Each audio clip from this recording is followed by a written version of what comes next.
여러분의 계좌는 아직도 파란불이십니까? 저희가 빨갛게 바꿔드리겠습니다. 손실극복 프로젝트 나옵니까? 따라와. 네. 자, 수요일장을 마쳤습니다. 자, 혼조였던 국내 시장이 결국에 이제 외국인의 매수세가 들어오면서 코스피가 상승 전환했고 코스닥은 계속된 강세를 이어가면서 빨간불로 거래를 마쳤습니다. 네, 오늘 배당락이 있어서 조금 걱정을 하긴 했는데 그래도 여러 가지 제도가 개선이 되면서 변동성이 좀 적었다라는 점도 오늘 우리 시장에는 좀 다행이었던 점이었던 것 같습니다. 그렇습니다. 이제 오늘 뭐 반도체 그리고 2차 전지가 다시 좀 움직이던데 이제 신년을 앞두고 이제 긍정적인 신호가 아닐까 전 이 생각을 해봤습니다. 네, 내년 시장에 대한 기대가 높아지는 만큼 우리 투자자들 마음속에는 궁금증도 점점 더 커지고 있을 텐데요. 네. 자, 오늘도 나만 믿고 따라와에서 그 궁금증 해결하고 가시면 좋을 것 같네요. 네. 자, 그럼 함께해 주실 두 분 소개해드리겠습니다. 토마토 투자클럽의 최병훈 전문가님 그리고 김형일 전문가님 함께할게요. 안녕하십니까? 안녕하십니까. 반갑습니다. 반갑습니다. 자, 오늘도 두 분과 함께 궁금증 속 시원하게 해결해 드리고요. 내년 시장을 위한 꿀팁까지 전해 드릴 테니까요. 지금부터 2시간 동안 함께 해 주시고요. 종목 상담 신청 보내주시면 되겠습니다. 종목명 매수가 비중 토마토증권통 유튜브 채팅창에 남겨주시고요. 전화 상담은 02-325-8200번, 325-8200번으로 전화 주시면 되겠습니다. 네, 이제 본격적인 방송 시작 전에 저희가 주제를 잡고 이슈를 말씀을 드리는데 이제 오늘은 관련해가지고 설문조사를 미리 좀 채팅창에다가 올려놨습니다. 네. 지금 한 23분 정도가 함께 해주고 계시는데 채팅창에 대한 그 내용 2024년 내년의 주인공은 나야 나 이렇게 해서 주도주를 2개 적어놨어요. 그래가지고 여러분 생각은 어떠신지 좀 보도록 하겠는데요. 지금까지는 한 68% 대 32%로 반도체가 조금 더 앞서가고 있는 그런 상황이 되겠습니다. 네. 자, 그래서 오늘의 이슈 팔로우 주제는 이걸로 정해봤습니다. 빠밤. 그렇습니다. 예. 2024년 네. 주인공은 나야 나 해가지고 네. 과연 2차 전지냐 반도체냐 지금 시장에서도 2차 전지와 반도체가 좀 주도주의 주도권 싸움이 좀 치열한 상황입니다. 특히나 삼성전자도 상승세 이어가고 하이닉스도 신고가 올라가면서 반도체 이렇게 대형주들이 크게 움직이니까 내년 반도체 업황 회복이라든지 반도체 종목에 대한 기대감 커지고 있는데요. 그렇다고 해서 2차 전지가 또 가만히 있을 수만 없잖아요. 그럼요. 올해 조금 힘들기는 했지만 그래도 결국에는 성장할 것이다라는 믿음과 함께 2차 전지의 내년에 좀 활약을 기대하시는 분들도 많은 것 같습니다. 과연 내년에는 어떤 업종의 종목들이 시장을 좀 이끌어 갈지 네. 관심이 쏠리는 가운데 오늘 두 분의 의견을 한번 들어보도록 하겠습니다. 자, 그럼 김영일 전문가께서는 2차 전지 대 반도체 어떤 게 주도주라고 생각하십니까? 2차 전지입니다. 2차 2차 전지. 전지. 최병원 전문가께서는요? 반도체요. 반도체. 와, 예. 반도체. 자, 2개가 이제 의견이 딱 두 분의 의견 갈리는 그런 모습인데요. 그럼 김영일 전문가부터 좀 들어보도록 하겠습니다. 2차 전지 이제 좀 다시 살아날 때가 됐다라고 생각하시는 겁니까?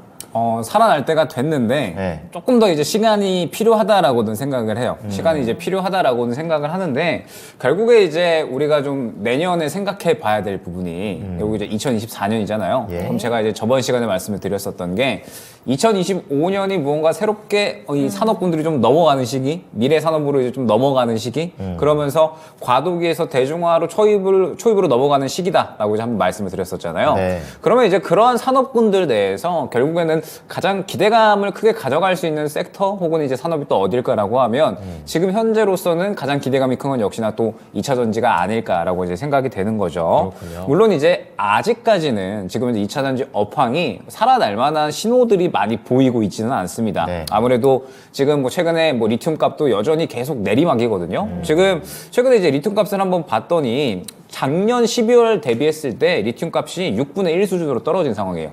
그만큼 지금 리튬 값도 계속해서 이제 하락을 하고 있고 리튬 값이 떨어지게 되면 또 판가로 또 전이가 안 되니까 이 부분에 대해서 당연히 또 수익성이 떨어질 수밖에 없습니다. 네. 그러다 보니까 지금 이제 뭐 2차 전지 업황이 아직까지는 또 살아나려면 시간이 필요하다라는 이야기가 나오고 있고 그 다음에 제가 저번 시간에 또 이제 마찬가지로 이야기를 했었던 게 전기차에 대해서 수요가 감소하고 있다라고 말씀을 드렸잖아요. 네. 그러니까 이 시대를 조금 앞서가는 얼리 어답터 어댑터들 이러한 분들은 이제 이미 어느 정도 구매를 하셨고 그 다음에 우리 저번에 이제 전기차 얘기할 때 그쵸. 아직까지 불안하다 혹은 아직까지 사고 싶지 않다. 늦게 살 거다. 조금 더 확인이 되고 나서 그 다음에 사자라고 이야기를 했었잖아요. 네네. 최근에도 이 전기차 재고가 상당히 좀 쌓여가고 있는 상황입니다. 워낙에 가격도 비싸고 인프라도 조금 제대로 갖추어져 있지 않다 보니까 결론적으로 지금 현재 전기차 수요는 계속해서 또 아직까지 감소를 하고 있는 그런 상황이고 최근에 이제 이야기 나오는 게 오히려 하이브리드 차량이 잘 나간다는 이야기가 또 많이 나오고 있거든요. 네. 하이브리드 차량 관련된 종목들도 최근에 급등이 한번 나왔었고 오히려 지금 전기차보다는 하이브리드 쪽이 당분간 또 수요가 증가할 거다라는 이야기가 나오고 있습니다. 그러면 이제 2차 전지에 대해서 어찌됐든 내년에 주도주가 될 건데 안 좋은 이야기만 하고 있는데 그렇죠. 결국에는 이제 어찌됐든 주도주로서의 활약을 해줄 것이다라고 생각을 하고 있는 게 이러한 부분들을 다 차치하고서라도 시장의 기대감이 가장 크게 작용이 되는 섹터가 바로 2차 전지라는 겁니다. 왜 그러냐라고 하면 오늘 저는 포스코 그룹주 중에 포스코 엠텍이 상한가를 갔잖아요. 네. 그다음에 포스코 인터내셔널이나 이 종목들이 전체적으로 상승이 나왔는데 이슈를 보게 되면은 반도체에 대한 이슈가 나왔습니다. 다시 반도체 쪽으로 이제 뭐 진출을 한다. 특수가스에 대한 뭐 생산 이런 것들에 대한 이야기가 나왔는데 저는 순전하게 반도체에 대한 이슈 때문에 상승이 나왔다라고 보진 않거든요. 네. 종목 자체적인 특성. 그러니까 포스코 그룹주에는 너무나도 큰 자금이 몰려있기 때문에 애초에 이제 이 이슈 말고 그 외에 개인 투자자들이 기대하는 매수세까지도 저는 같이 몰렸다라고 보고 있는 거죠. 네. 아무래도 이제 오늘 상승이 나오니까 2차 전지 뭐가 있나? 라고 생각을 해서 에코프로 그룹주들은 뭔가 움직이지 않는데 포스코 그룹주들이 한다.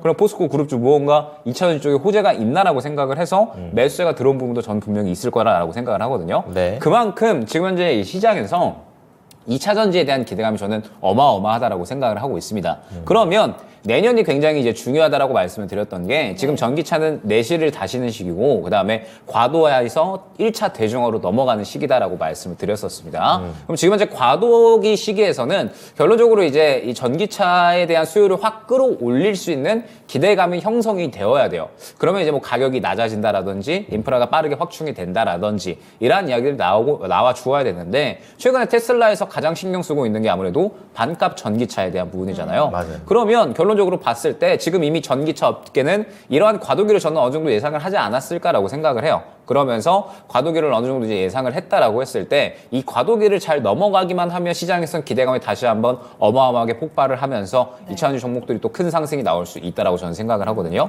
그리고 내년에 한 차례 정도는 그러한 시기가 저는 아마 반드시 오지 않을까. 2025년이 또 앞으로 미래로 넘어가는 그러한 또 이제 바로 앞선 구간인 만큼 결국 2024년에는 기대감이 형성이 된다라고 하면 그러면 결국에는 또 2차 전지 쪽이 굉장히 큰 매개가 형성이 될 수가 있습니다. 다만 우리가 주의해야 될 점이 2차 전지는 이제 선별적으로 매매를 해야 된다라는 부분 제가 많이 강조를 드리고 있습니다. 네. 오늘 같은 경우에도 뭐 최근에도 그렇고 포스코 그룹주가 간다라고 하더라도 포스코 그룹주 내에서 굉장히 또 개별적인 종목들 일부 종목만 상승이 나오고 같은 그룹주인데도 일부 종목은 오히려 이제 하락을 한다라든지 이러한 그림들이 굉장히 좀 잘 나오고 있거든요. 그렇기 때문에 2차 전지 종목들은 이제 선별적으로 접근을 하셔야 됩니다. 내년에 과도기에서 이제 1차 대중화로 넘어가는 시기에서 과연 어떠한 종목, 어떠한 기업이 이런 이제 넘어가는 시기에 잘 살아남으면서 뭐 실적이라든지 혹은 성장성에 대한 기대감을 확 끌어올려 주는지 이게 굉장히 중요하다고 생각을 하고 있거든요. 그렇기 때문에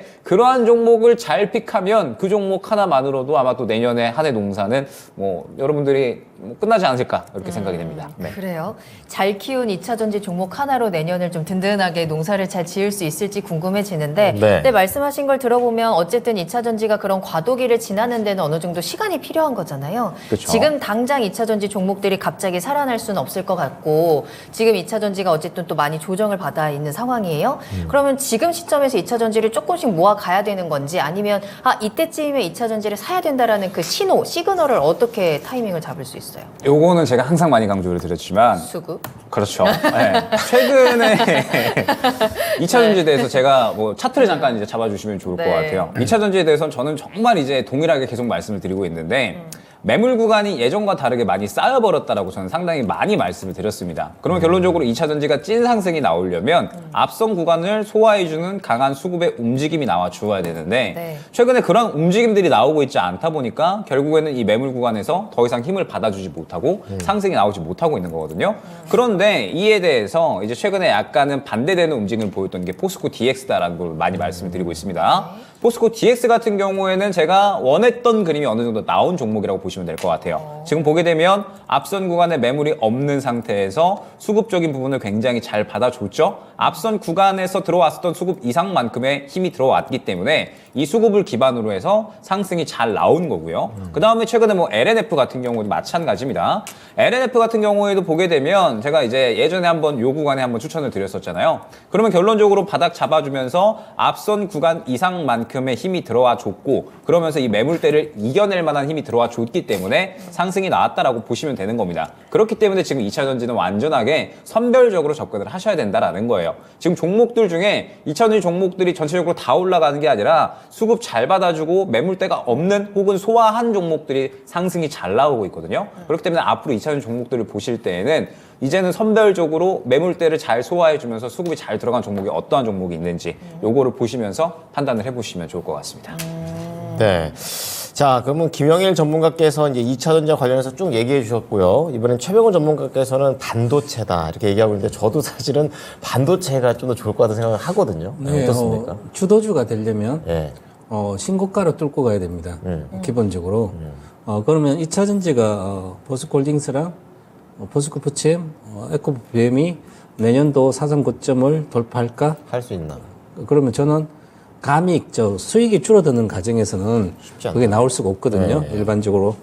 그래서 올해 상반기까지는 작년에 워낙 2차 전지 쪽은 실적이 양극재 잘 나왔어요. 200% 증가. 그래서 올해 1분기까지도 괜찮았는데 네. 2분기도 급격히 나빠졌거든요. 그래서 1분기 치다가 마지막 수급으로 올라갔기 때문에 그러면 내년 상반기까지 리튬 가격이 뭐 추가 하락을 하지 않더라도 리튬 가격 같은 게 이제 여기서 한 30%만 더 빠지면 적자가 발생하게 됩니다. 양극재가 전부 다. 네, 네. 그래서 특히 LG화학은 이미 양극재 사업은 적자 우려를 하고 있거든요. 그러면 나머지 회사들도 시설 정설을 계속 하고 있는 상태에서 네. 만약에 지금 많이 된 양극재 시설 정설 6개월은 끝나기 때문에 이미 많이 된 상태에서 수요가 줄어든 상태에서 거기서 리튬 가격이 더 빠진다면 적자가 발생한다면 심각할 수도 있거든요. 그러면 그래서 이렇게 우려되는 사항이 있을 때는 이게 주도주로 다시 복귀를 올해 주도주였기 때문에 양극재가 특히 리튬하고 양극재 뭐 관련된 인프라 관련된 뭐 다 이게 다 됐기 때문에 실적 나오는 종목까지 2년 연속으로 가기는 쉽지 않을 것 같고요. 그러면 이제 저는 내년에서 전체적으로 2022년도는 태조 이방은이 갔는데 23년도는 제가 이제 썸네일도 초에 이렇게 이씨만 남았네. 이씨만 남았네. 태조 조선을 이방원 중. 건설하는 사람 기반을 다진 게 이방원이잖아요. 네. 그래가 근데 결국은 조선의 끝까지 갈 이씨는 남아 있어. 왕은 각 정파들은 다 망해도 네네. 각종 망했다 흥했다 하잖아요. 그죠? 다 들어가서 이씨 왕들은 성향 계속 있어. 결국 왕도 망하는데 언제는. 그래서 일단은 그래서 이씨만 오래 남았다. 그런데 네. 내년에는 다 돌아갔습니다. 지금 보면 섹터별로 괜찮은 건 다 올라갔기 때문에 그러면 여기서 가격 메리트가 없는 상태고 그러면 내년에는 가격 메리트가 있는 상태에서 실적이 턴어라운드 되고 그리고 전체 글로벌 유동성이 재차 좋아지는 구조가 됩니다. 그죠? 그렇게 되면 뭐가 좋을까? 그래서 저는 내년에 썸네일은 대장이 앞장선다. 여기에 핵심 키워드로 전체 시장을 읽어야 되지 않을까. 그래서 이제 대장이 앞장선다. 우리나라 주식 시장 대장은 뭐 두말할 것 삼성전자잖아요. 그렇죠. 2등 시가총액보다 3배가 높으니까 네. 그 대장을 이제 대장이 그 과거에는 코로나 전기가 왔을 때는 대장뿐만 아니라 옥살시한테 다 해서 위기를 극복하고 전부 다 주식이 올라갔어요. 네. 그러다가 보니까 다 너나 올라갔는데 그 중에 확실히 좋은 주식이 살아남고 강력한 힘을 갖고 있는 게 실적의 힘, 양극재 이런 실적의 힘들이었죠. 그 성장의 힘.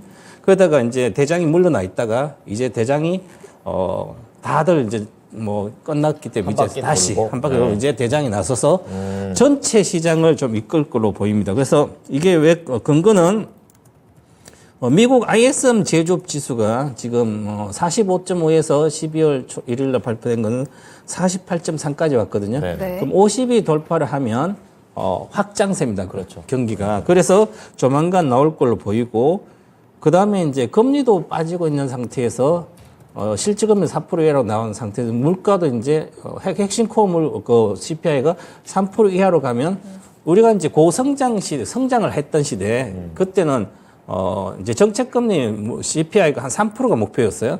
3%고 금리는 뭐 4, 5% 정도 되더라도 네. 성장을 하고 해서 문제가 전혀 없었어요.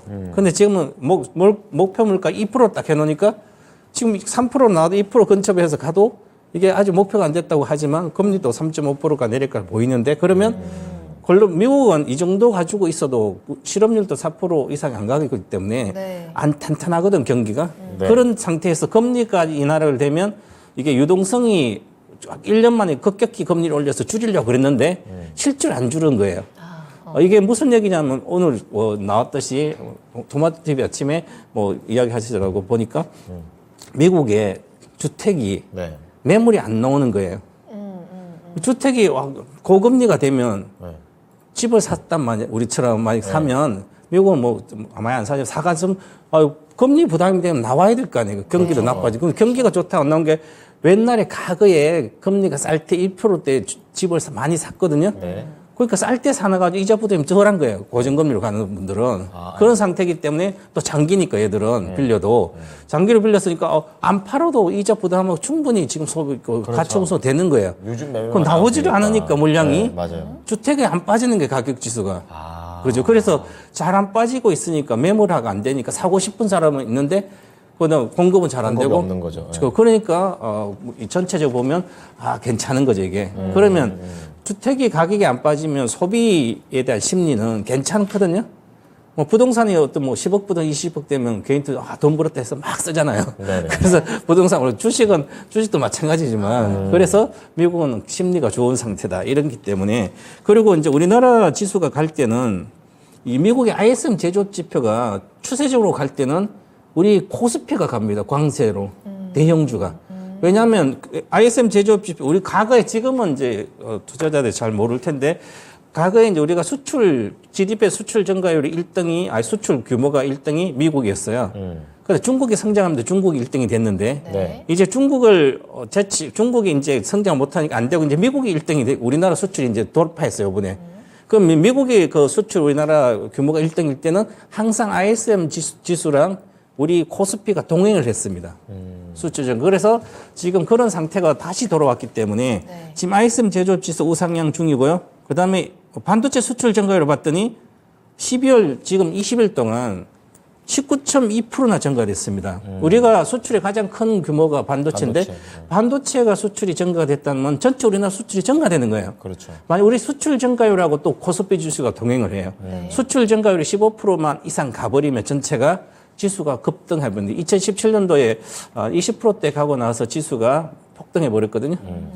경기가 살아나면서 그래서 우리가 지금 이것도 봐야 되고 반도체 가장 빠르다. 그래서 저는 반도체 대형주다. 그다음에 그리고 가격 메리트가 있다. 외국인이 매집이 끝났습니다.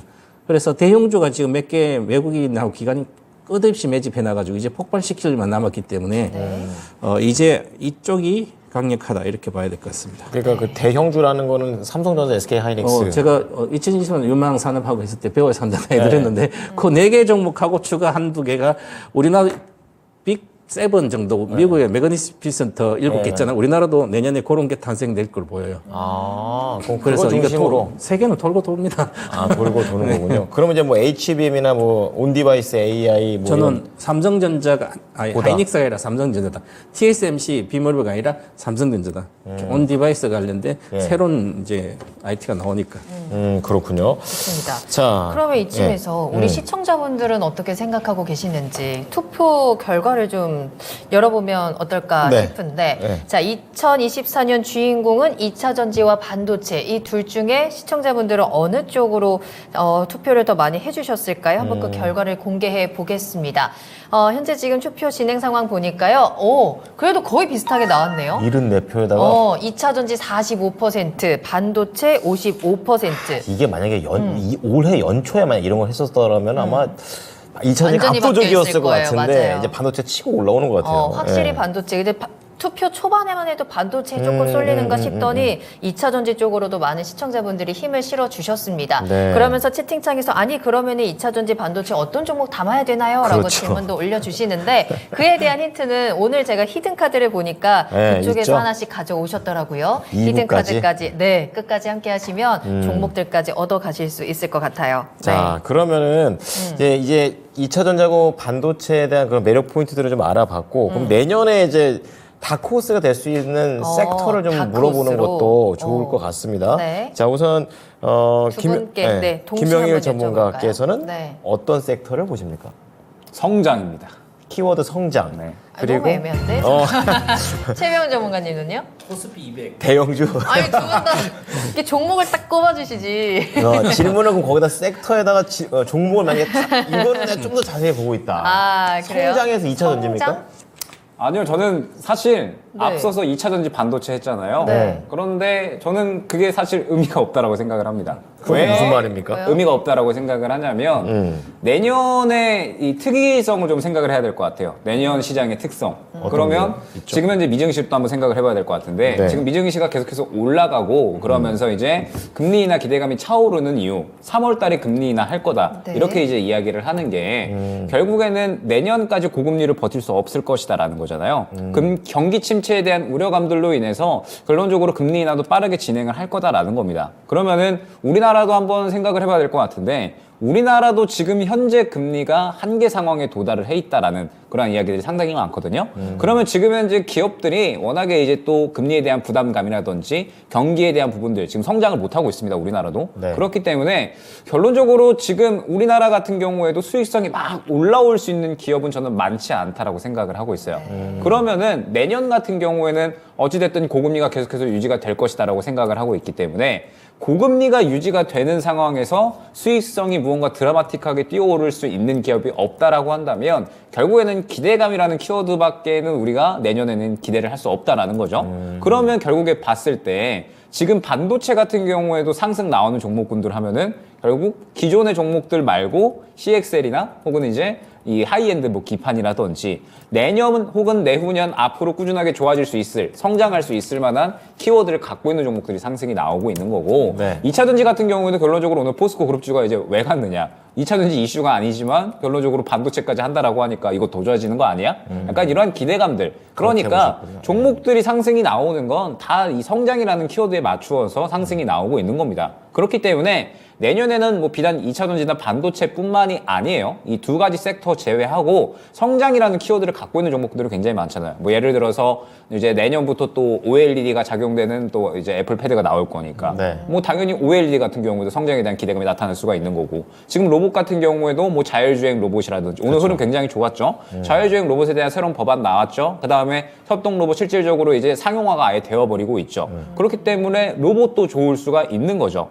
그렇기 때문에 내년 같은 경우에는 결국에는 상승이 잘 나올 수 있는 종목이 무엇이 될 것이냐라고 하면 완전하게 당장의 수익성보다는 성장이라는 기대감을 확실하게 갖고 가는 종목들이 저는 크게 상승이 나올 거라고 보고 있습니다. 네. 그렇기 때문에 2차 전지 내에서도 상승할 수 있는 성장할 수 있는 종목군들이 결국에는 상승이 잘 나올 거고 반도체 같은 경우에도 마찬가지고 로봇 같은 경우에도 마찬가지고 전체적으로 이제 모든 섹터군들이 성장이라는 키워드에 맞추어서 내년에 움직일 거다라고 생각을 하고 있거든요. 그렇기 때문에 여러분들이 내년에는 한 가지 섹터에 저는 국한되지 않으셨으면 좋겠습니다. 결국은 이런 성장이라는 키워드를 갖고 있는 종목들이 또 당장의 수익성이 잘 나오는 기업들은 많이 없거든요. 물론 반도체 같은 경우는 어느 정도 나오고 있기는 하지만 CXL이나 이러한 쪽들은 이제 개화되는 시장입니다. 그렇기 때문에 예, 당장의 수익성이 나오지 않고 이제 어느 정도 기대감을 갖고 움직이는 쪽이기 때문에 그러면은 수급 움직임이 굉장히 빠르게 움직일 거거든요. 그러면은 이제 어느 정도 내년에는 여기에서 수익 보고 저기에서 수익 볼 수 있는 약간의 발빠른 움직임이 필요하다라고 생각을 하고 있어서 한 가지 섹터에 국한되지 않고 성장이라는 키워드에 맞춰서 움직이면 좋지 않을까 생각이 됩니다. 네, 고금리 상황에서는 기대감이 재료가 될 것이다. 이렇게 좀 얘기를 해주셨고요.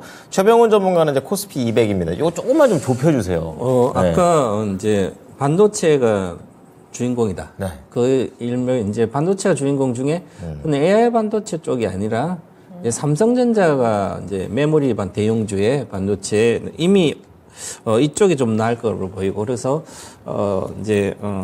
TSMC보다는 삼성전자다 이런 식으로 그리고 결국은 이제 과거에도 항상 지금 TSMC라든지 이쪽에는 AI 반도체 쪽에 해서 뭐 엔비디아부터 전부 다 이렇게 올랐는데 하이닉스도 그에 맞춰서 그래서 이 지금은 이제 내년에는 오히려 이쪽보다는 이제 삼성전자 쪽이다. 그러면 결국은 삼성전자 대장이 가기 때문에 이제 그러면 코스피 200 지수가 올라가게 됩니다. 그리고 글로벌 쪽 유동성이 좀 다시 좀 나은 상태에서 그럼 유동성이 지금 현재 큰 손들이 미국이 조금서 외국인들 유동성이 확실히 더 좋아질 걸 보여서 외국인들이 우리 시장에 들어와서 장악할 제가 보니까 올해 한 10조를 샀더라 외국인들이 그러면 지금 한 8조 정도 더 살 여력이 있거든요. 외국인들 기본적으로 봤을 때 그러면 이제 삼성전자라는 이거 필두로 올라와서 기아도 오르고 이렇게 대형주 네이버라든지 이런 게 오르면서 그러면 전체 분위기를 좋게 하거든요.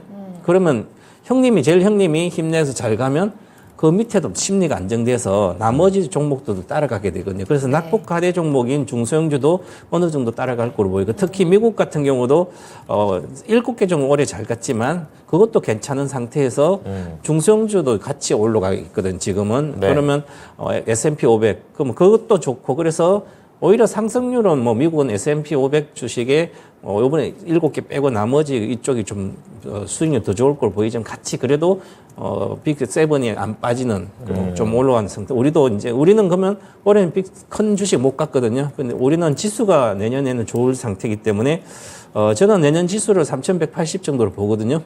그러면 코스피 200이 가야 돼요. 그리고 오늘 정도 장에서 오늘 코스피 100 중에 3% 이상 올라간 게 코스피 200보다 코스피 100의 3% 이상이 더 많아요. 네. 그리고 10% 이상 간 주식 코스피 100은 세 종목인데 코스피 200은 한 종목이에요.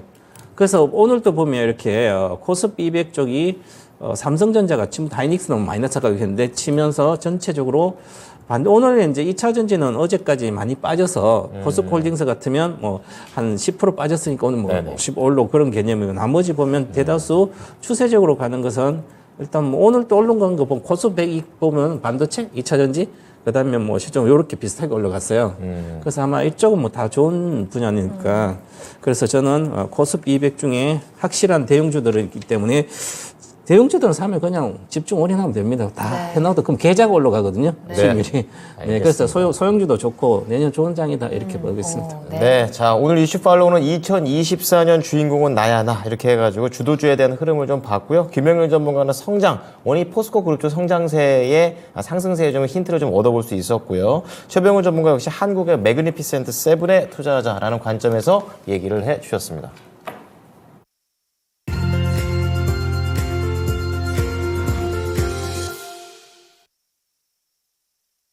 네, 스피드 종목 진단으로 출발하겠습니다. 궁금하신 종목명, 매수가, 비중 남겨주시면 두 분과 함께 그 종목 진단 빠르고 정확하게 도와드릴 거고요. 전화 상담 가능합니다. 02-325-8200번, 325-8200번으로 지금 바로 전화 주시길 바랍니다. 네, 자, 첫 번째 종목부터 들어가 볼게요. 네. 자, 머님은 짜장면에 어머님이죠? 어머님은 짜장면에 밥까지 드셨어. 밥까지 드셨어. 예, 야야야.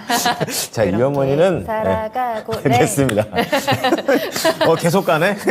끊을 수가 없어요. 어떤 종목인가요? 자, 브랜드엑스 커퍼레이션이라고 해가지고 그 운동하시는 분들 예, 옷 같은 거 만들고 이런 회사가 되겠습니다. 지금 5,800원에 사셔가지고 6,510원까지 올라갔습니다. 그러니까 5,800원이면 최근에 올라갈 때 그냥 따라가신 것 같아요. 10%의 비중을 담으셨는데 뉴스 때문에 오르는 것 같은데 얼마나 더 갈까요? 라는 게 궁금해하고 계십니다. 이번에 최근 상승 때문에 전고점 깨고 또 7,400원을 향해 달려가고 있는 그런 브랜드엑스 코퍼레이션인데요. 네. 자, 앞으로에 대한 가능성 알아보도록 하겠습니다. 자, 전문가님, 이게 오랜만에 이제 치고 올라가는 것 같습니다. 이 상승세 계속 이어질까요? 이게 또 제가 최근에 계속해서 운동을 열심히 하고 있지 않습니까? 1년 그런데 360을 운동하시는 걸로 아는데, 예. 이 운동하는 사람들한테 사실 또 가장 중요한 것 중에 하나가 패션이거든요. 룩이죠. 네, 룩입니다. 저도 상당히 이제 헬스장 룩을 신경을 쓰는 편인데 그렇군요. 남자들에게는 약간 이제 이러한 또 이게 유행이 있잖아요. 3대 500이 하는 언더아머 금지. 약간 이런 거. 그래요? 네, 이런 이제 또 이런 게 있습니다. 근데 언더아머가 또 결국에는 의류 브랜드잖아요. 맞아요. 그러면은 여자분들에게는 가장 유명한 브랜드가 알고 계시죠? 모르시나요? 안다른? 룰루레몬? 룰루레몬 잭시믹스. 그리고 잭시믹스 맞습니다. 잭시믹스, 맞아요. 잭시믹스가 가장 압도적으로 유명한 아, 그쵸. 브랜드 중에 하나입니다. 그렇군요. 결론적으로 헬스장의 여성분들이 이제 뭐 레깅스나 이런 것들 다 브랜드 보면 다 결국 다 잭시믹스더라고요. 아, 그만큼 압도적으로 지금 현재 운동복에서는 가장 유명한 브랜드라고 보시면 됩니다. 그러다 보니까 이제 이 브랜드 X 코퍼레이션에 대한 이제 실적 상승세가 상당히 좀 눈에 띄게 이제 나타나고 있는 거죠. 최근에 뭐 해외 진출에 대한 부분들, 뭐 그 다음에 뭐 추가적으로 이제 뭐 수주권들을 따내 온다라든지 이런 부분들이 계속적으로 이제 좋은 이야기들이 나오고 있어요. 그러다 보니까 꾸준하게 실적 성장을 하고 있는 거거든요. 그렇기 때문에 지금 이제 브랜드 X 코퍼레이션의 결론적으로 이 상승세는 결국에는 실적에 대한 그런 이제 기대감 때문에 그렇다라고 보시면 될 것 같습니다. 그러면 사실 브랜드 X 코퍼레이션은 지금 현재 상황에서 봤을 때 아무래도 굉장히 좋은 상승이 나와주고 있잖아요. 그러면은 여기에서 이제 추가적으로 쭉쭉 들고 갈 만한 메리트가 있을 것인가, 아니면 한 차례 정도 차익 실현하고 나서 그 다음에 향후에 다시 한번 접근할 것인가, 이 두 가지로 이제 갈림길이 나뉠 것 같은데, 브랜드 X 코퍼레이션이 자체적으로 굉장히 좋은 성장세를 보여주고 있기는 합니다. 그런데 결론적으로 말씀드렸듯이 업종의 약점이 조금 있다고 저는 생각을 하거든요. 결국에는 이제 의류 쪽이다 보니까 미래 산업 쪽이다라기보다는 결론적으로 제조업 쪽이다라고 봐야 되잖아요. 그러면은 결국 지금 현재 이 브랜드 엑스코퍼레이션 같은 경우에는 굉장히 눈에 띄는 실적 성장세를 보여주고 있기는 하지만 업종의 약점이 있기 때문에 한 사이클이 돌았을 때 저는 한 차례 정도 차익 실현하고 그 다음에 어느 정도 이제 향후에 다시 한번 재매수할 만한 구간이 나왔을 때 재매수하는 게 좋지 않을까 생각을 합니다. 그럼 브랜드 엑스코퍼레이션 같은 경우에 지금 흐름이 굉장히 이제 좋게 유지가 되고 있는데, 보게 되면 이제 이 이전 매물 구간을 뚫어줘야 될 구간에 도착을 했어요. 지금 보게 되면 6,700원 구간에 이제 단기 고점 매물이 이전에 형성이 되어 있는데, 결론적으로 이 구간을 뚫어주어야지 추가적으로 이제 이 신고점을 형성을 할 수가 있는 겁니다. 보게 되면 이 구간을 뚫어주게 되면 약 7,000원 중반대, 그 다음에 8,000원까지 이렇게 이제 한 세 구간 정도로 나눌 수가 있을 것 같거든요. 그렇기 때문에 일단 브랜드 엑스코퍼레이션은 오늘까지 좋은 흐름 유지해주고 있으니까 조금 더 지켜보셔도 무방할 것 같은데, 만약에 한두 차례 정도 6,700원, 6,800원 이 구간을 뚫어주려고 시도를 하고 뚫어준다라고 하면은 7,000원 중반대 정도까지는 노리셔도 될 것 같습니다. 근데 만약에 그렇지 않고 현재 구간에서 윗꼬리를 크게 그린다거나 혹은 추가적으로 차익 실현이 나오는 음봉이 출현한다라고 했을 때에는 한 차례 정도 아마 또 오래 갖고 계셨을 것 같거든요. 그런데 최근에 이 브랜드 엑스코퍼레이션이 물량이 들어온 단가를 보게 되면 5,000원 정도가 거의 이제 대부분입니다. 그러다 보니까 시청자님께서 단가가 조금 높으시니까 한 차례 정도는 정리하고 차익 실현을 한 다음에 재매수 하셔도 저는 나쁘지 않을 것 같다 생각이 됩니다. 네. 자, 브랜드 엑스 코퍼레이션 제조업의 한계는 좀 갖고 있는 것 같아요. 매도 후에 재매수 전략 이렇게 좀 얘기를 해주셨고, 네. 6,700원이 중요하다고 합니다. 뚫어내면 7,000원 중반까지도 목표가 잡을 수 있다고 하니까 참고하시기 바랍니다. 종목 상단 중에 가장 기분이 좋아 보이셨어요? 게임주 이야기 나올 때 브랜드 엑스 코퍼레이션에 굉장히 강한 미소를 띠면서 본인도 진단을 해주셨어요. 본인도 엔터 얘기 나오면 굉장히 방금 전에도 그렇긴 하죠. 네. 노래를 계속 부르고 흥이 있어요, 다. 예. 그럼요. 예. 자, 다음 종목은 오늘 단타로 크게 일어서 하루 종일 우울하셨다는 아. 우리 직장인 가브리엘님의 종목 살펴볼 건데요. 올려주신 종목은 HPSP 살펴보도록 하겠습니다. 매수가는 34,450원에 비중 20%. 단타로 크게 잃은 이후에 다시 한번 마음을 고쳐먹고 1등주로 장기 투자에 집중하겠다라는 각오도 함께 남겨주셨는데요. 네네. 그런데 HPSP가 좀 많이 오른 것 같은데 지금 시점에서 계좌를 더 불리려면 어떻게 해야 되는지 우리 고액자산가 전문가 최병훈 전문가님 부탁드려요 라면서 남겨주셨더라고요. HPSP 1등주로 장기 투자로 계좌 더 불릴 수 있겠습니까?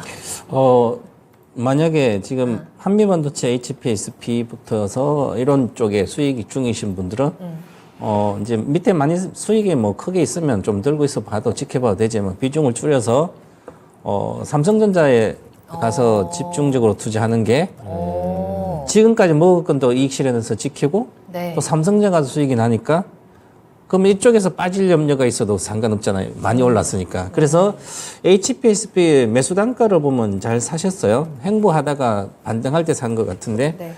매수 시점이 뭐 34,000대면 좋습니다. 좋고 근데 이 주식은 기본적으로 한번 일주일도 한번 급등해버리면 잘 안 가요. 그래서 이런 주식은 이제 기본적으로 시작할 때 사서 그냥 들고 있어야 되는 주식입니다. 그래서 올해 이제 실질적으로 3월부터 이렇게 급등했거든요. 그러면 안 빠지고 급등하거나 거래 실리고 나서 안 빠지면 여기서 사게 되면 가만히 갖고 있으면 이렇게 올라가거든요. 그 올라가서 어디에 팔아야 되는지 아주 중요하죠. 그래서 매도가 전문가의 영역이에요. 매도가 아주 중요하거든요.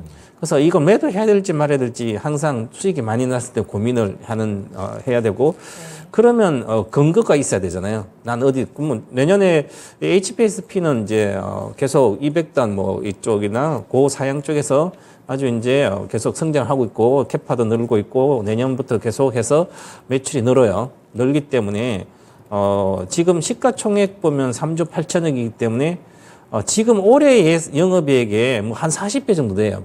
그럼 반도체 장비 쪽은 원래 한 10배대 가면 지금 많이 가거든요, 원래는. 네. 그런데 가격은 그랬어요. 근데 이쪽에 이제 삼성전자가 앞으로 투자를 좀 많이 하니까 관련돼서 기대가 때문에 시설 정소도 같이 하는 기업들은 계속 좋아지니까 이제 한 30배까지는 뭐 2년 뒤를 보더라도 괜찮거든요. 그래서 이제 주가가 이렇게 반영이 됐어요. 코스닥에 이게 HPSP는 시가총액 상위 있고 우량주예요. 뭐 리노공 또 우량주 이쪽은 그리고 이게 뭐 비메모리 하면 메모리도 하고 있으니까 또 해외 비메모리 시스템 쪽에 가장 또 공급도 하고 있고 전체적으로 좋은 회사예요. 그래서 주가가 시작하면 이게 2020 작년도입니다. 그러면 작년도 11월부터 이제 챗GPT4가 나오기 시작했기 때문에 그러면 작년도 그때부터 시작됐다고 보면 그 저가가 10,000원이에요. 지금 5만 원짜리 목표가 왔습니다. 네. 아직 10만 원대 가기는 시간이 좀 많이 필요한 것 같고요. 그래서 저는 지금 전량 매도를 해서 지금 전량 매도한 건 기본적으로 이제 기준이 있습니다. 기준이 이제 이 종목은 거래 실리고 나면 그걸 안 깼기 때문에 실제로 좀 길게 중기적으로 들고 가는 분들도 4만 천 원이에요. 그리고 이제 조금 더 높이 본다면 43,000원 정도, 43,000원만 유지하면 네. 들고 가도 됩니다. 되는데 이익 실현을 하고 싶으면 이제 거래 실리고 나서 지금 잘 못 가고 있거든요. 위로 쳐야 됩니다. 이게 하루에 치기 때문에 치지 않으면 지금 좀 더 짧게 이익 실현 정도로 본다면 이제 지금 박스권 하드 44,500원이네요. 44,500원에 절반 정도 매도해서 대형주로 삼성전자로 가도 좋지 않을까? 뭐 이렇게 보여집니다. 그리고 뭐 단기 매매에서 깨졌다고 다른 종목인 것 같아요. 네, 맞아요. 그러면 단타가 안 맞는 거 그죠? 아, 그렇죠. 네네네. 안 해야 되는 거죠, 그러면. 그렇죠. 네, 알겠습니다. 43,000원이 유지된다면 조금 더 보유해봐도 좋은 종목이다. 하지만 44,500원에서 매도를 하거나 비중을 축소하시면서 또 진짜 1등주, 대장주인 삼성전자도 함께 가져가시는 쪽으로 추천을 드렸으니까요. 참고하셔서 계좌 크게 불려나가시길 바라겠습니다. 네, 자 이번에는 전화로 만나보겠습니다. 시청자님 안녕하세요. 안녕하세요. 반갑습니다. 네, 반갑습니다. 자, 어떤 종목 궁금하십니까? 커넥트 웨이브 커넥트 웨이브. 매수가랑 비중은요? 17,600원에 25%예요. 이거는 뭐 아니면 돌 것 같아요. 오늘 사신 겁니까? 아니면 한참 전에 사신 겁니까? 한참 됐어요. 한참 전에. 한참 전에 사셨군요. 그러면 세상에 저 하락을 다 그냥 참아내시면서 이제 좀 올라오고 있는 그런 상황이 되겠는데요. 우리 시청자님 어떤 게 가장 궁금하세요? 또 많이 올라갔다가 내려갔다가 한참 만에 올라온 네, 거라 그러게요. 네. 이제 잘 팔아야 되겠는데 어떻게 잘 설명해 주시면 감사하겠어요. 알겠습니다. 그리고 김영일 전문가님 만나니까 너무 더 감사해요. 아, 정말요? 네, 그렇군요. 아침마다 그 네. 3% 그 주식을 네네. 주시는데 잘 맞죠, 네. 그거. 예. 잘하시더라고요. 또 이게 그렇군요. 잘 맞으시는구나. 네, 잘하고 네. 제가 어제는 또 회비까지 얼마 하냐고 물어봤어요. 아, 아, 그러셨어요? 그러셨어요? 적극적인 참여도 하시는군요. 너무 그냥 스마트하게 잘하세요. 아이, 그럼 알겠습니다. 오늘도 스마트한 진단 꼭 그랬는데 또 이렇게 받아보세요. 이 저 가격대에 또 이렇게 만나게 돼서 너무 감사해요. 아이고. 알겠습니다. 그럼 이제 살아나고 있는 커넥트 웨이브 얼마까지 들고 가봐야 될지 우리 좋아하시는 김영일 전문가 바로 연결해 드릴게요. 네. 네, 시청자님 안녕하세요. 네, 감사합니다. 아, 네, 저도 네. 감사합니다. 네. 일단은 커넥트 웨이브에 대해서 일단 기대가 왔다고 생각을 해주시는 게 좋을 것 같아요. 기회가 왔다고. 그렇기 때문에 네. 일단은 오래 기다리셨잖아요. 거의 한 1년 정도 이제 기다리신 것 같은데 오래 기다린 만큼 기회가 왔으니까 일단 이번에 정리한다 쪽으로 생각을 해보시고 그 다음에 이제 다른 종목으로 교체하시는 게 좋지 않을까 생각이 됩니다. 일단은 커넥트 웨이브 같은 경우에 사실 이제 최근에 실적이 좀 상당히 잘 나오고 있어요. 커넥트 웨이브가 이제 이커머스 솔루션을 이제 주로 영위를 하는 그러한 이제 기업인데, 뭐 우리가 이제 잘 알고 있는 기업 중에 하나가 이제 다나와, 그나마 이것도 약간 살짝 이제 매니아층만 조금 알 것 같기는 한데, 다나와라는 사이트가 이제 워낙에 컴퓨터 구매하고 이런 쪽들은 또 잘 압니다. 그러다 보니까는 이제 다나와 기업이 굉장히 내실이 있는 오래된 이제 또 기업이거든요. 그렇기 때문에 이러한 기업들을 또 인수를 하면서 기본적으로 내실을 조금 잘 다져온 기업이다라고 보시면 됩니다. 그러면서 실적 자체가 꾸준하게 이제 올라와주고 있는데, 이러한 이커머스 사업에 새롭게 최근에 이제 생성형 AI를 도입을 하겠다라고 이제 이야기를 하게 되면서 시장에서 성장성에 대한 주목도도 같이 진행을 해준 것 같아요. 그러면서 워낙에 실적도 잘 나와주고 있고, 뭐 생성형 AI에 대한 기대감들, AI라는 키워드가 또 한번 들어가게 되면 성장성이라는 키워드에 또 맞물려서 움직이기 때문에 이 부분에 대한 기대감이 어느 정도 나타났다라고 생각을 해주시면 될 것 같습니다.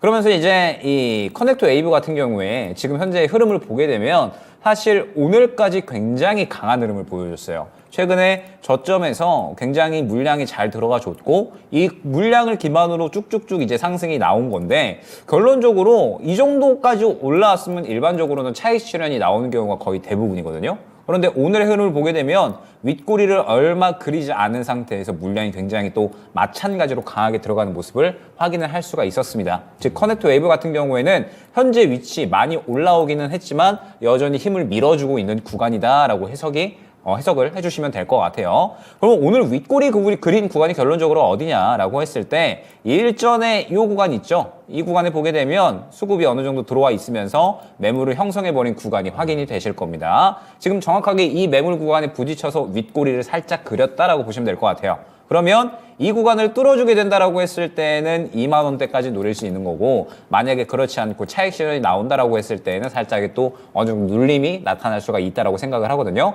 그러면 이제 오랜만에 수익권이 되셨으니까, 수익권이 되어버린 상황에서 일단은 저는 정리하고 그 다음에 향후에 대응을 노리는 게 저는 좋다라고 생각을 합니다. 그래서 일단 내일 정도에 저는 한번 결정을 지어보시는 게 좋지 않을까. 지금 시간으로 살짝 또 올랐어요. 시간으로 살짝 올랐고, 오늘 수급 흐름이 좋은 만큼 아마 저는 내일 결과가 나올 확률이 굉장히 크지 않을까 생각이 되거든요. 뚫어주면은 한 21,000원대까지, 만약에 그렇지 않다라고 했을 때는 차익 실현이 어느 정도 나올 수가 있으니까 일단 내일의 흐름을 굉장히 저는 중요하게 보시는 게 좋을 것 같고, 만약 내일에 추가적으로 뚫어주지 않고 무언가 물량이 이 정도로 강하게 나오면서 차익 실현이 나온다라고 했을 때에는 지금 현재 또 이 갭이 어느 정도 생겨버렸습니다. 14,000원, 15,000원 정도까지 어느 정도 이제 공간이 열려버렸기 때문에 커넥트 웨이브 같은 경우에는 내일 한번 잘 보시면 좋을 것 같아요. 뚫어준다라고 하면은 추가적으로 수익 극대화를 더 노릴 수 있을 것이고, 오늘 들어간 힘도 굉장히 긍정적입니다. 하지만 지금 현재 단가가 좀 높으신 상황이고 오랜만에 기회가 왔기 때문에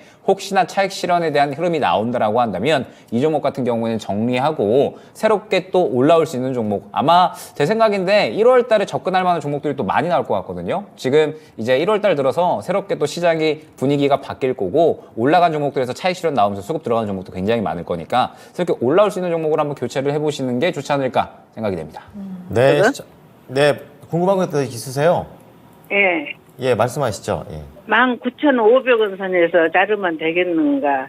좀 더 구체적으로 좀 더 말씀드려야 될 것 구체적으로? 같은데요. 예, 좀 범위를 자세하게. 만약에 오늘 이 18,100원에서 한 500원 정도 구간 뚫어주면 아마 이 밴드를 이렇게 정해드릴 수 있을 것 같아요. 지금 보게 되면 현재 구간이 1차 매물 구간이잖아요. 근데 이 구간을 뚫어주게 되면 약 2만 원에서 2만 1,000원 정도까지는 노릴 수 있지 않을까 생각되거든요. 그렇기 때문에 일단 내일 현재 구간인 약 한 18,000원 초반대 구간 뚫어주는지 잘 보시고, 뚫어주면은 이제 한 2만 원 근처 구간까지 혹은 그 이상까지 노려볼 수 있으니까 일단 내일의 흐름을 굉장히 잘 보셔야 되고, 지금 이미 단가가 저점 대비해서 거의 지금 한 70% 정도 상승이 나온 단가라는 걸 꼭 명심을 해주셔야 됩니다. 많이 상승이 나온 단가니까 어느 정도 기회 왔을 때 정리한다라는 생각으로 내일 대응을 해보시면 좋을 것 같습니다. 네, 해결되셨죠? 네, 해결은 됐는데 2만 원 선에서 팔려고 그랬거든요. 그러니까 내일 그게 2만 내일장에서 원, 내일 18,000원이 뚫리는지, 뚫려야지 이게 2만 원 갈 수 있다는 거예요. 네, 뚫려야만이. 그러니까 근데 그렇지 않았을 때는 바로 또 매도를 해서 다른 종목으로 갈아타자는 그런 의견이었습니다. 네, 감사합니다. 예. 내일 잘 대응하세요. 네, 네, 감사합니다. 네, 감사합니다. 네, 커넥트 웨이브였습니다. 네, 자 그럼 다음 상담도 바로 이어가 볼까요? 전화 연결하겠습니다. 시청자님 안녕하세요. 예, 안녕하세요. 네, 반갑습니다. 어떤 종목 궁금하세요? 예, TSE요. TSE 매수가랑 비중 어떻게 되실까요? 예, 48,000원에 비중 15%예요. 48,000원 15%. 알겠습니다. 어떤 게 가장 궁금하세요? 제가 이거를 45,000원부터 조금씩 모았는데요. 근데 그러셨구나. 네. 되려 좀 올라갈 것 같아서 좀 비중 확대를 했어요. 네. 근데 저는 이거를 처음 생각은 한 55,000원, 4,000원에서 비중을 줄일까도 생각을 하고 있고, 네. 아니면은 전문가님한테 여쭤보고 조금 더 네네. 길게 끌고 가도 되는지. 알겠습니다. TSE에 네. 대해서 어느 정도 좀 믿음과 확신을 가지고 계신가 봐요. 그래요? 확신이 있으면 55,000원에서 안 줄이죠.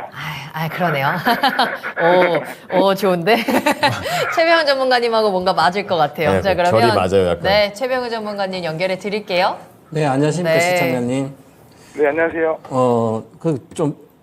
본인도 확신이 없잖아요, 그죠? 네, 네. 확신이 그거 없으면 맞잖아요. 주식 안 사야 되고, 수익 났을 때 빨리 팔고 나오셔야 돼요. 그런데, 확신이 있으면, 예를 들어서 확신이라도 내가 한 20, 30% 먹는 확신은 그냥 올라가서 파시면 되고요. 한 두세 배 이상, 아니면 50%, 한 1년 동안 보면 예를 들어서 3년 정도 들고 있으면 150%, 200% 이렇게 날 수 있는, 몇 배 날 수 있는 주식이면 그런 확신이 있다면, 꾸준히 갖고 있어야 되고요. 그런데 이것은 반도체, 웨이퍼, 테스트하는 장비, 그 다음에 메모리 반도체 또 테스트한 거, 이런 거니까, 웨이퍼가, 반도체 웨이퍼 뭔가 아시잖아요. 그죠? 그 웨이퍼를 많이 검사하려면, 생산을 늘려서, 생산이 늘어나야 되잖아요. 그 웨이퍼가 많이 들어가니까. 근데 지금은, 반도체가 좋아진다 그러는데 실제로 보면, 재고가 많이 쌓였는데, 재고가 줄어드는 거예요. 재고 쌓았던 거 이제 파는 거예요. 계속. 신규로 계속 생산을 많이 늘리는 게 아니라 감산한 상태이기 때문에. 그럼 이 재고가 거의 다 나가야, 그 다음 새로 이제 웨이퍼가 막 들어가서 생산할 거 아니에요. 그래서 지금은 이 TSE는 적자가 심하게 난 거죠. 그래서 이 적자가 흑자로 전환되려면 시간이 걸립니다. 이게 내년 최소한 2분기 정도 돼야 되지 않을까 보이고요. 적자가 34% 적자 전환했습니다. 매출도 줄고 이 과정이 내년 1분기까지 계속 이어질 거로 보이고요. 한 2분기부터는 좀 더 나아지는데 흑자는 되겠지만 이 정도의 시가총액 1조 정도 갔으니까 이게 이제 이 정도에 가서 정도로 이 가치를 설명할 수 있을까 이렇게 보면 정말 이제 한 2년 뒤에 많이 좋아질지 모르지만 그러지 않고는 이미 시세가 많이 반영돼서 기술적 반등할 때 지난번에 이 7월 달도 가도 이거 지금 위로 못 치잖아요. 그 얘기는 보세요. 이게 TSE를 반도체를 어떤 걸 내가 개인 투자자는 여러 중에 한두 주만 선택 잘하면 되니까 굳이 TSE를 사가지고 내가 하는 것보다는 한번 실적이 좀 나온다면 믿을 수 있잖아요. 그 실적이 나온다는 것은 결국은 적자 전환은 됐는데 TSE는 보시면 HPSP는 25% 늘고 매출도 30% 늘었어요. 9월 달까지. 그러니까 이렇게 이게 적자 전환에 넣는 기업은 그만큼 경쟁력 있고 실적이 좋아지. 그래서 주식이 이렇게 올라가잖아요. 그럼 이런 주식은 밑에 사면 가만히 갖고 있어야 돼요. 위에 팔고 밑에 사지도 말고. 근데 이런 금방 적자로 전환된 것은 파셔야 되는 거죠. 여기서. 그 다음에 건드리지 말아야 됩니다. 이 주식은 밑에 와서 좀 길게 보더라도. 근데 지금 사신단가가 여기니까 지금 요 애매하게 백스권 계속 요 옆에 있어요. 다들 반도체 좋다 그러니까 사람들이 기대하고 계속 있는 거예요. 누구나. 그래서 거래가 실려 있는 상태고. 그럼 만약에 이게 밑으로 빠지면 큰일이거든요. 급락할 수 있으니까. 그래서 손절가 아주 중요합니다. 종가로 47,500원은 반드시 유지를 해줘야 됩니다. 그래서 유지해주고, 목표가 조금 더 들고 있으면 전체적으로 좀 여기서 위로 치기만 하면 이거 한번 돌파하지 않을까. 그렇게 치면 기본적으로 목표가는 한 62,000-63,000원 이렇게 봐도 되니까 현재는 보유하고 있다가 손절가만 꼭 유심히 보고 종가 기준으로 47,500원 이틀 붕괴되면 매도하시기 바라겠습니다. 네. 자, 시청자님 TSE 관련해서 뭔가 결정을 내리시는데 도움이 되셨을까요? 네, 아주 정확하게 도움됐습니다. 네. 손절가 확실하게 지키시고 수익 계속 키워가시길 바랄게요. 네, 감사합니다. 네, 감사합니다. 네, 젊으신 분 같아요. 자, 수익 많이 내시고 이번에는 한 종목 빨리 볼게요. 땅하늘님께서 이미지스. 전 이미지스 하면 전 김영일 종목 바로 생각나는데 1931원에 사셨어요. 1931원. 시간이 굉장히 좀 오래 되신 것 같다. 좀 이런 생각이 들고요. 그 이후에 이제 계속 올라오고 있는 그런 상황입니다. 물론 이제 등락은 굉장히 크게 왔다 갔다 하는데 3%입니다. 또 하필이면 3%네요. 추가 매수해도 될까요? 이거 올해 9월 20일 날 히든카드 추천주이기도 했었었고 목표가 도달을 했었습니다. 그래서 이미지수와 관련해서는 역시 김영일 전문가께 여쭤보는 게 낫겠죠. 이거 어느 정도의 가격 전략으로 가는 게 좋을까요? 제가 이 종목을 히든카드에서도 한번 추천을 했었고, 네, 맞아요. 그다음에 최근에 오전 방송에서도 한 달이 안 된 것 같아요. 그러면서 이제 한 번 더 추천을 했었던 종목입니다. 네. 그런데 이 종목은 사실 트레이딩하기 굉장히 좋은 기업이에요. 종목이고, 무언가 기업이 엄청나게 좋다라기보다는 이 종목은 굉장히 시장에서 건드려 봄직한 종목이고 수익을 볼 수 있는 종목이겠다 싶어서 사실 접근을 한 거거든요. 네. 팹리스 기업인데 이제 이 확실하게 장점이 있는 기업입니다. 촉각 감지 센서에 대한 모멘텀이 확실한 기업이거든요. 그래서 이제 뭐 세계적인 기술력을 보유하고 있는 기업이다라고 보시면 좋을 것 같고, 이번에 이제 또 이야기가 나온 게 이 실시간 다중 촉각 감지 시스템을 개발을 했다라는 이제 이야기가 나오고 햅틱 있어요. 같은 거예요? 햅틱? 그러니까 이제 뭐 차량용에도 들어가고 그다음에 뭐 로봇에도 들어갈 수가 있고 그러면서 워낙에 이제 이 촉각 센서에 대한 네. 이 확연한 모멘텀을 보유하고 있는 기업이라 이쪽에 대한 이야기가 나오게 되면 이미지스가 자연스럽게 대장으로 움직이고 있는 겁니다. 그렇군요. 그러면서 이미지스를 제가 이제 일전에 한번 추천드렸던 타이밍이 이제 요때였고요. 그 다음에 최근에도 한 요 구간에서 이제 안내를 드렸었던 것 같아요. 그러면은 사실 이미지스 같은 경우에는 이제 전체적으로 한번 흐름을 봤을 때 올해 들어서 무언가 깨끗하다라는 이 생각은 사실 들지가 않죠. 보게 되면은 약간 살짝 지저분하기는 합니다. 네. 지저분한데 이 이미지스 같은 경우에는 수급 들어가는 타이밍만 잘 알면 그러면은 굉장히 또 쉽게 수익을 가져다 주는 종목이기도 해요. 왜냐하면 지금 이 이미지스 같은 경우에는 일단 기본적으로 1년 동안 바닥을 확실하게 잡아주고 있는 기업입니다. 그러면서 지금 보게 되면 저점에서 수급이 강하게 들어가는 타이밍이 나왔을 때 그때마다 굉장히 또 좋은 수익을 가져다 주거든요. 그렇기 때문에 이미지스 같은 경우에는 저는 무언가 장투용이다 혹은 길게 들고 간다라는 생각으로 접근을 하기보다는 이 종목은 타이밍 왔을 때마다 계속 한번 건드려야지 약간 이런 생각으로 접근을 한다라고 보시면 될 것 같아요. 그래서 이제 이미지스 같은 경우에 들어갔었던 구간이 결론적으로 이때 구간과 그 다음에 이때 구간인 거잖아요. 저점에서 새롭게 수급을 받아주는 흐름이 나오니까는 이걸 보고서 들어간 겁니다. 그러면 지금 현재 상황에서 이미지스 같은 경우에는 오늘의 흐름이 어떻느냐라고 했을 때 앞선 매물을 다 소화하지 못하고 결론적으로 차익 실현이 저는 나와버렸다라고 생각이 돼요. 그러면 이제 어떠한 흐름이 나오느냐? 이러한 흐름이 나오겠죠. 앞선 구간을 결론적으로 차익 실현이 나와버리면 한동안 내려왔다가 바닥 지지부진하게 잡아주고 그러다 다시 한번 수급 들어갈 때 쳐주고 또 차익 실현 나오면 한동안 바닥 잡았다가 다시 쳐주고 이런 식이거든요. 그럼 이미지스는 결론적으로 최근에 들어온 수급들이 오늘 다 차익 실현이 나왔기 때문에 다시 한번 바닥 잡으러 갈 확률이 저는 매우 크다 생각을 합니다. 그러면 지금 현재 상황에서 이미지스 같은 경우에는 지금 오래 들고 계신 것 같아요. 1931원에 들고 계시면 그렇죠. 아마 요때부터 해가지고 거의 한 지금 뭐 8개월, 9개월 정도 이제 들고 계신 것 같은데 이미지스를 좀 길게 보면요. 사실 이 구간을 못 뚫어주고 있어요. 보게 되면 지금 몇 년 동안이나 이 구간을 못 뚫어주고 있거든요. 네, 그쵸. 그러면 저는 이미지스는 수익권 나왔을 때 정리하고 다른 종목 교체하는 게 훨씬 더 좋지 않을까 생각이 돼서 오늘 차익 실현 조금 흐름 나온 만큼 정리 후 교체 쪽으로 안내를 드리도록 하겠습니다. 네, 땅하늘님의 이미지스 이제는 익절로 나오셨으면 좋겠습니다. 네, 1부 종목 진단 여기까지 하고요. 2부 첫 번째 종목은 사전 접수 종목으로 특별 진단인데요. LNF 한번 살펴보도록 하겠습니다. 네. 최근에 다시 한번 좀 반등 나오고 있고 또 2차 전지하면 LNF 빼놓을 수 없기 때문에 앞으로의 전망 두 분과 함께 이야기 나눠볼게요. 자, 그러면 여러분들 잠시 쉬었다가 2부도 함께 해주시길 바라겠습니다. 계속해서 나만 믿고 따라와.